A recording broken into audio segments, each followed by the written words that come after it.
Examination में आजकल हमने देखा है कि जो लोग आ रहे हैं जी। एस्पिरेंट बनने के लिए तैयार हैं, जी। वो मोस्टली इंजीनियरिंग बैकग्राउंड से होते जी। हैं। आर्ट्स बैकग्राउंड से बहुत कम ऐसे लोग हैं जो आ रहे हैं, सिलेक्शन जी। ले रहे हैं।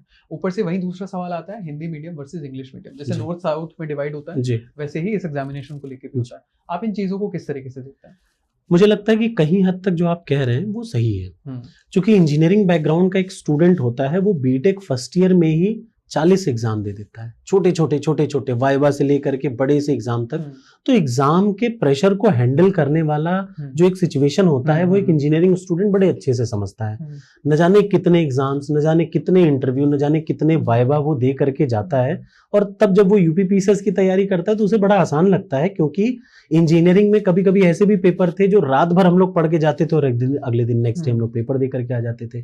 तो ऐसी सिचुएशन में प्रेशर हैंडल करने का जो क्वालिटी है वो सबसे बेहतरीन इंजीनियर्स के पास होती है। तो इसी वजह से जो रेट ऑफ सक्सेस है वो इंजीनियर्स की ज्यादा है, और वो हमेशा रहेगी भी, because it is a professional course जो आपको प्रेशर हैंडल करना ही एक्चुअली हर सिचुएशन में सिखाता है, चाहे वो वाइवा हो, चाहे इंटरव्यू हो, जो आपको यूपीएससी के फाइनल में दिखेगा। इंटरव्यू के लिए वो ऑलरेडी कई बार फेस कर चुके रहते हैं, पता नहीं कितने वाइवा वो ऑलरेडी दे चुके रहते हैं, तो उनको इस बात से बहुत फर्क नहीं पड़ता कि वो एकदम डिमोटिवेट हो जाएंगे, कि उनको पसीना बहने लगेगा, ऐसा उनके साथ नहीं होता।